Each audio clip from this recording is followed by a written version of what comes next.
Знаете, сколько у котиков пальцев на лапках? А теперь забудьте норму. В Англии кошка родила на свет котят, внешность которых заставит вас усомниться в собственном зрении. Впрочем, лучше один раз увидеть, чем 100 раз услышать. Жизнь кошки по кличке Марта сложно назвать легкой. Годовалая хвостатая с рождения скиталась по улицам британского города Гаспорт, а ночлег устраивала в подвале одного из домов. Его жители пытались найти хозяина усатой, но все было напрасно, пишет Метро. Однако неравнодушные британцы все же смогли пристроить Марту в добрые руки, когда появились подозрения, что кошечка находится в положении. Так четырехлапая попала в местный приют, где за ней начали присматривать его сотрудники и попутно подыскивать ей новую семью. Марта действительно оказалась беременной, поэтому нуждалась в специальном уходе. Уже спустя неделю, как Мурлыка очутилась в стенах приюта, она родила 4 котят. Правда, весьма необычных. Оказалось, 3 новорожденных полосатика страдают от полидактилии.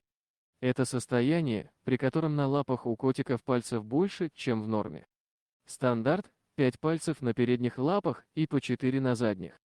В случае с потомством Марты аномалия не коснулась лишь котенка по кличке Миллер, который пошел весь в маму. Чего не скажешь о черно-белом Эрнесте с 5 пальцами на каждой лапке или о полосатике Хемингуэ с 6. Отличилась и сестричка Гавана, у нее 6 пальцев спереди и 5 сзади. Полидактилию связывают с наследственной генетической мутацией. Вероятно, кого-то из предков Марты и можно считать ответственными за такой необычный внешний вид котят. Хотя мутация довольно редкая, она не причиняет вреда носителю. Бывает и так, что заводчики намеренно разводят подобных многопалых особей, ведь спрос на них велик. С пальцами разобрались, но почему такие странные клички?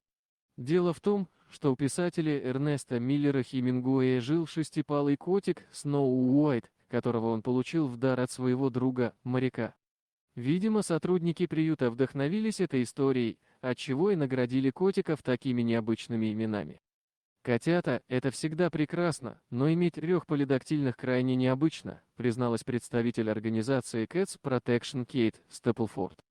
Сейчас Марте и ее уникальным малышам сотрудники приюта подыскивают новую семью. Возможно, уже совсем скоро четырехлапые обретут свой настоящий дом. Дорогие друзья, если вам понравился ролик, не забудьте поставить лайк, а также подписаться на наш канал, где найдете еще много интересного, и не забудьте нажать на колокольчик и оставить комментарий.